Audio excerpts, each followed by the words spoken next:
Pengalaman yang dialami Sahroni, seorang tukang ojek di daerah pinggiran kota Sukoharjo, Jawa Tengah ini mungkin sulit dipercaya. Namun demikianlah kenyataannya. Dan meskipun peristiwa ini sudah lama berlalu, namun Sahroni mengaku masih sering merinding jika menceritakannya. Dia masih trauma dengan kejadian itu. Suatu hari penduduk di kampung tempat tinggal Sahroni gempar oleh penemuan sesosok mayat tidak dikenal. Mayat itu ditemukan di parit sawah dalam keadaan sangat mengenaskan. Benar, sesosok tubuh perempuan berusia sekitar 20-an tahun dalam keadaan tanpa busana dan penuh luka di sekujur tubuhnya terkapar menjadi mayat di dalam parit yang berair keruh itu. Tidak ditemukan identitas apapun pada dirinya. Warga di sekitar juga tidak ada yang mengenalinya. Bahkan, warga dari tempat lain yang juga melihat sosok mayat mengenaskan itu juga tidak seorang pun mengenalinya. Mungkin dia pelacur yang dibawa dari kota, setelah disetubuhi lalu dibunuh. Pakaian, uang dan perhiasannya dipreteli, kemudian mayatnya dibuang begitu saja. Komentar seorang warga ketika itu. Tidak ada saksi mata yang melihat kejadian saat mayat itu dibuang di pinggir sawah. Maklum, daerah di sekitar tempat itu memang sepi, dan kemungkinan mayat itu dibuang pada tengah malam. Namun yang lebih mengenaskan dan memprihatinkan, korban dalam keadaan penuh luka seolah mendapatkan kekerasan bertubi-tubi. Bahkan tubuhnya pun dibiarkan telanjang tanpa sehelai benang pun, mengindikasikan pelaku tidak ingin jejaknya dapat terendus oleh aparat yang berwenang. Dan karena tidak ada seorang pun yang merasa kehilangan anggota keluarganya, maka mayat perempuan itu dikubur di pemakaman desa setempat. Dan selanjutnya polisi akan menyelidiki dan mencari pelaku pembunuhan itu. Meski sudah lewat 1 minggu sejak ditemukannya mayat tidak dikenal itu, pembicaraan tentang penemuan mayat tersebut masih terus hangat dibicarakan. Bahkan belakangan malah makin seru. Dan itu terjadi karena muncul cerita baru terkait si mayat tersebut. Konon, arwah perempuan tidak dikenal itu sering berkentayangan pada malam hari. Sulit dipercaya memang. Namun, banyak orang yang mengaku pernah ditemui sosok berwujud perempuan memakai baju putih. Atau ada juga yang menyebutnya pocongan.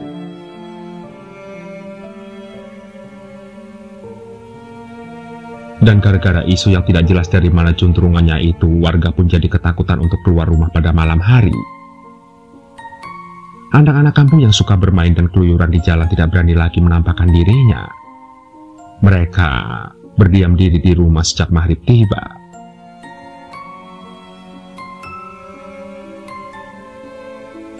Akibat keadaan tersebut, suasana di perkampungan tempat Sahroni tinggal pun menjadi sepi. Hanya segelintir orang yang bernyali besar yang berani keluar pada malam hari. Itu pun karena keadaan atau tuntutan profesi seperti yang dilakukan oleh Sahroni. Laki-laki yang berprofesi sebagai tukang ojek ini tidak mau terpengaruh oleh isu tentang arwah gentayangan. Dia menganggap cerita itu hanya isapan jempol saja. Apalagi selama ini dirinya menjadi tukang ojek di daerah itu, dia belum pernah bertemu atau ditemui oleh makhluk halus dan sejenisnya. Padahal acap kali dia menjalankan tugasnya pada malam hari.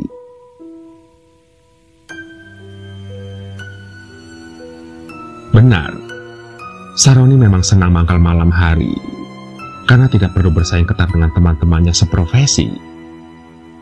Dia sering mengantar penumpang yang pulang kemalaman dari tempat kerja atau dari bepergian jauh. Bahkan saat kembali ke pangkalan, dia harus melewati persawahan, kebun, atau tempat-tempat sepi. Namun tidak pernah sekalipun dia melihat yang namanya setan atau hantu. Namun, kalau begal atau tukang rampok malah dia pernah menemuinya. Iya, Sahroni pernah dirampas uangnya oleh seorang laki-laki yang berpura-pura menjadi penumpang. namun untung saja nyawanya tidak ikut dirampas. Dan berbekal pengalaman menegangkan yang nyaris merenggut nyawanya itu, Saroni pun kemudian sangat berhati-hati bila hendak mengangkut penumpang. Dia biasanya juga membekali diri dengan senjata tajam dan ilmu kebal.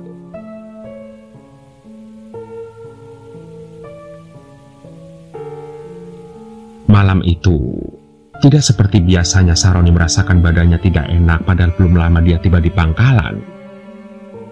Lantas teman-temannya pun menyarankan agar dia pulang saja untuk beristirahat. Sudahlah, kamu pulang saja istirahat. Mungkin kamu kecapean itu. Kalau dipaksakan nanti malah jatuh sakit. Cetus Sodik menyarankan. Iya bener itu. Kemarin kamu kan narik banyak penumpang. Kamu sampai pulang pagi.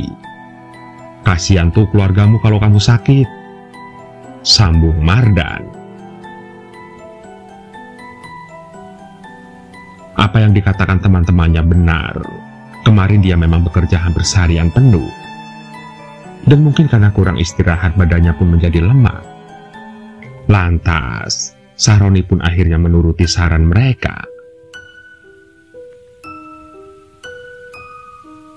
Baiklah kalau begitu, aku pulang dulu ya, katanya seraya mengenakan helmnya dan naik ke atas sepeda motornya. Iya, hati-hati, sebaiknya kamu lewat jalan memutar saja, jangan lewat jalan tembus, kata Sodik menyarankan. Loh, memangnya kenapa? Tanya Saroni heran. Nanti kamu ditemui sama arwah gentayangan itu loh, ucap Sodik sambil tertawa cengengesan yang membuat Saroni tersenyum kecut. Meski tidak mempercayai ucapan temannya yang bernada canda itu, tapi dia tetap memilih jalan memutar seperti disarankan Sodik. Soalnya kalau harus lewat jalan tembus kondisi jalannya rusak, becek dan gelap, Saroni tidak mau merepotkan dirinya sendiri. Baginya, biarpun agak jauh sedikit yang penting lancar. Dia pun lantas segera menstarter motornya. Kemudian kendaraan itu pun melaju dengan pelan meninggalkan pangkalan ojek menembus gelapnya malam. Hingga saat melewati sebuah kawasan sepi berupa persawahan di sisi kiri dan kanan jalan, tiba-tiba Saroni mendengar suara orang berteriak minta tolong. Tolong! Begitu teriaknya. Sontak badan Saroni jadi merinding. Dia mengira itu suara hantu. Namun buru-buru dia segera menepis prasangkanya, karena dia yakin itu adalah suara manusia. Dia pun seketika kaget ketika tiba-tiba di tengah jalan sudah berdiri seorang perempuan. Saroni pun lantas segera mengerem motornya. Dibantu sorot lampu yang menyala, dia bisa melihat sosok seorang gadis muda dengan pakaian tampak kusut. Raut wajahnya pucat dan memelas. Tolong mas, saya baru saja dirampok dan diperkosa, ujar gadis itu sambil menangis sesenggukan.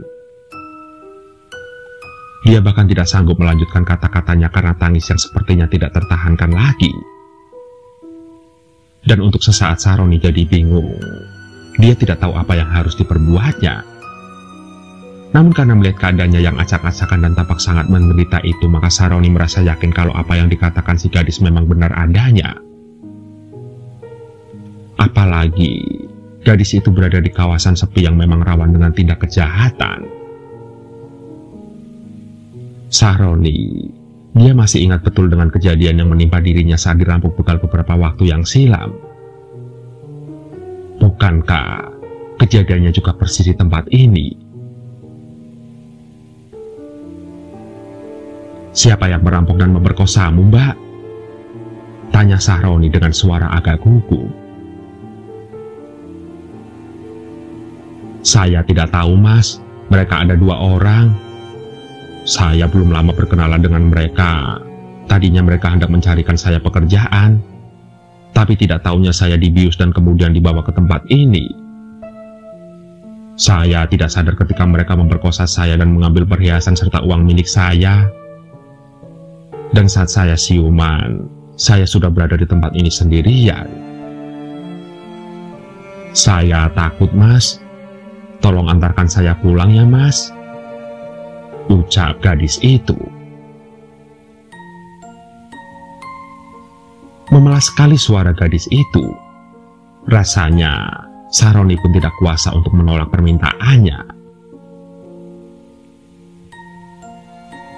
Iya Mbak, akan saya antarkan, jawab Saroni.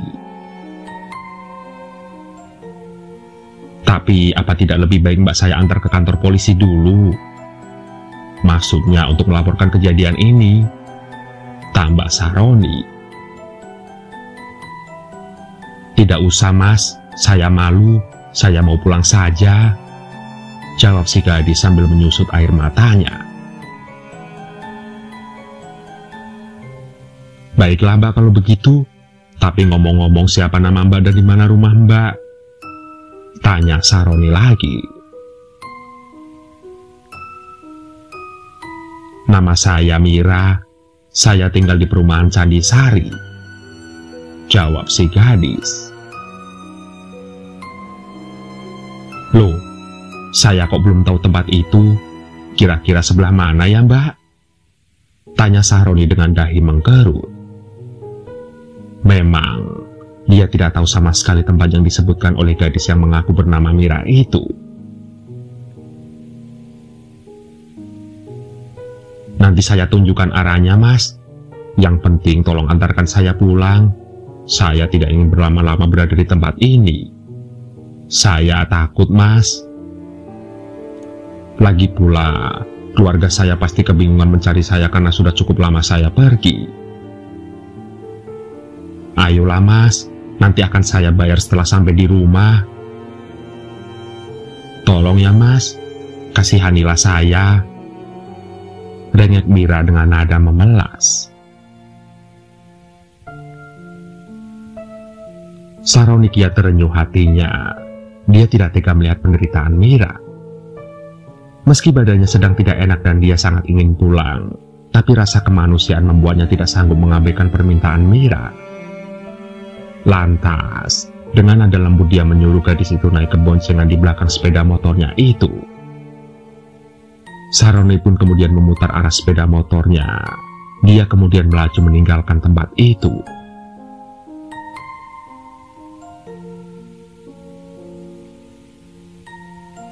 Singkat cerita, sembari diberi pengarahan oleh Mira, laki-laki itu menjalankan motornya menyusuri jalan raya. Namun aneh, sepanjang perjalanan Saroni merasakan suasana gelap dan sepi di sekelilingnya. Saroni, dia juga tidak melihat ada bangunan atau rumah di kiri dan kanan jalan. Yang terlihat hanyalah jalan di hadapannya. Dan yang tidak kalah aneh, meski rasanya belum begitu lama mereka berangkat, tiba-tiba mereka sudah sampai di tempat tujuan. Benar, Mira kemudian menunjuk sebuah rumah bercat kuning dan berpagar teralis di ujung jalan. Begitu Saroni menghentikan sepeda motornya di depan rumah, Mira pun langsung turun dan berlari masuk ke dalam rumah itu. Saroni kemudian dia ikut turun dan melangkah menuju ke rumah. Dia merasa perlu menjelaskan pada orang tua Mira tentang apa yang terjadi pada anak gadis itu. Saroni pun kemudian mengetuk pintu. Dan tidak berapa lama kemudian pintu dibuka. Nampak seorang laki-laki setengah baya muncul di hadapannya.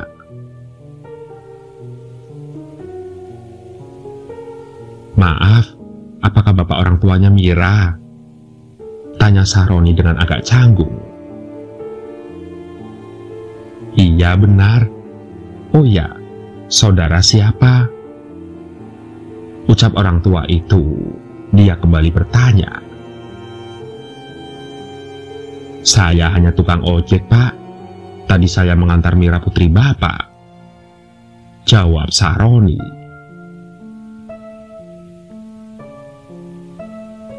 Nampak orang tua itu tampak kaget mendengar keterangan Sahroni. Dia pun lantas menatap Sahroni dengan tajam, seolah ingin membaca kesungguhannya. "Kenapa, Pak?" tanya Sahroni dengan bingung. "Ah, tidak apa-apa. Sekarang mana Miranya?" tanya pria parubaya itu seolah menyembunyikan sesuatu. "Loh, tadi dia kan sudah masuk ke dalam, Pak. Lewat pintu ini malah. Apa Bapak tidak melihatnya?" ujar Sahroni ganti heran, karena ayah Mira tidak tahu anaknya sudah pulang.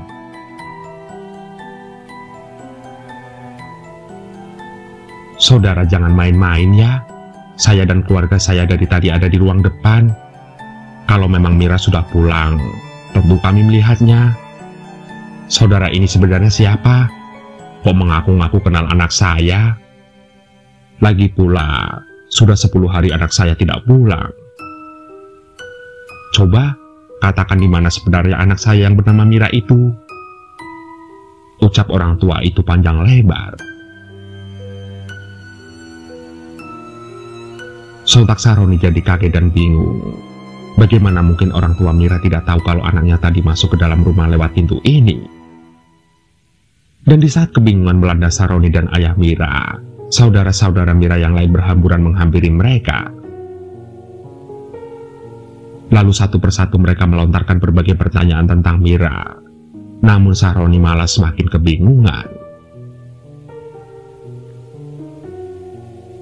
Melihat Sahroni seperti orang linglung, salah seorang dari mereka berinisiatif membawanya masuk ke dalam rumah.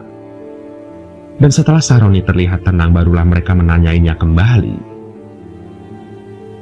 Mereka ingin tahu di mana Sahroni bertemu Mira, dan kenapa mengaku telah mengantar Mira ke rumah itu. Dan dengan jujur Sahroni menceritakan kejadian yang dialaminya beberapa waktu yang lalu. Sontak, semua yang mendengarnya tampak terkesima. Dan ketika ayah Mira menanyakan dari mana asal Sahroni, laki-laki itu menyebutkan nama kampung dan daerahnya. Dan ayah Mira pun tidak percaya mendengarnya.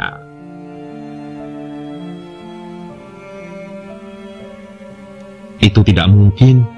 Kampung saudara dengan kota ini sangat jauh sekali. Kalau saudara mengaku mengantar anak saya pada sekitar jam 8 malam, tentu sampai di sini pada dini hari. Tapi sementara ini masih jam setengah 9 malam. Tegasnya. "Memangnya ini daerah mana, Pak?" tanya Sahroni masih dalam kebingungan. "Ini di Semarang." "Apa? Di Semarang?" ujar Sahroni. Dia keheranan. Wajahnya pun langsung pucat pasi. Dia tampak sangat syok. Dan karena tidak kuat menahan guncangan dalam batinnya, dia kemudian jatuh pingsan. Singkat cerita, setelah siuman, Sahroni baru sadar apa yang terjadi. Dia sadar Mira yang diantarnya ternyata bukan manusia biasa. Karena bisa jadi dia adalah jelmaan dari makhluk halus.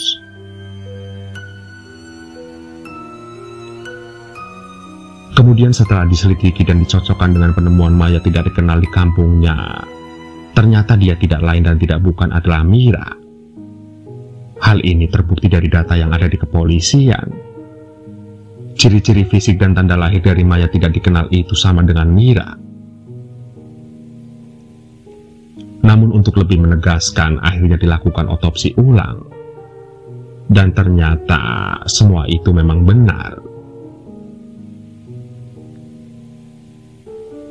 Walaupun kenyataannya sangat menyakitkan, namun bagi keluarga Mira peristiwa ini memberi kelegaan tersendiri. Karena Mira yang telah dikabarkan hilang selama beberapa hari akhirnya bisa kembali ditemukan, meski dalam keadaan sudah tidak bernyawa. Sementara bagi Sahroni, kejadian ini merupakan pengalaman yang sangat luar biasa dan tidak akan pernah dilupakannya sepanjang hidupnya. Dia kini yakin bahwa makhluk dari dunia lain itu ada. Namun, Dia juga menyadari bahwa semua itu tidak akan terjadi tanpa kehendak Allah Subhanahu wa Ta'ala.